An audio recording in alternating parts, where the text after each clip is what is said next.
When Mara moved into the old estate on the hill, she was drawn to it immediately. The house was decrepit, but something about its isolation, the way it loomed over the town like a forgotten relic, seemed to call to her. The neighbors warned her about it, whispered stories of a family who vanished long ago, but Mara didn't listen. It was hers now. The first night, she noticed the strange visitor. A knock at the door, just past midnight. The man on the doorstep was pale, unnaturally so, with black hair falling over his face. His eyes, dark as the void, held her gaze with an intensity that made her blood run cold. "I'm sorry to disturb you," he said, his voice low and almost melodic. "But I've been waiting for you."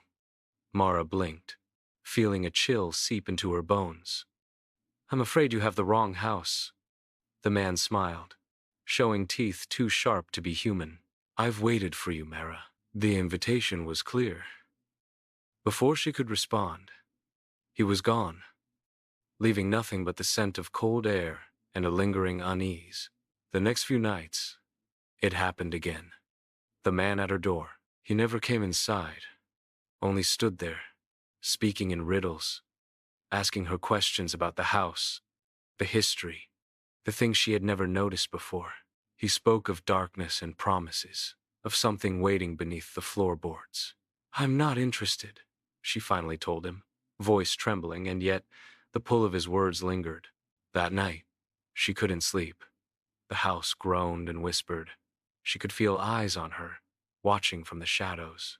The sensation was suffocating, like something was waiting to claim her. The next day, the man didn't come, but there was something on the floor by the door, an invitation. A thick, old-fashioned card with elegant writing, "To my dearest Mara, tonight we dine." Her heart pounded as she read the words. She could hear his voice, soothing, pulling her closer to the door, to the night. Curiosity gnawed at her. She stood there, the darkness outside beckoning her, the invitation burning in her hand. What would happen if she followed? What could happen? The clock struck midnight. Without thinking, she opened the door. He was waiting for her, standing in the yard, his grin stretching too wide, too hungry. The air was thick with the scent of earth, and something metallic. "I've waited long enough," he whispered, voice like velvet. Before she could react, his hand shot out, grasping her wrist, pulling her toward him. "Why fight it?" he purred, his eyes gleaming with an ancient hunger.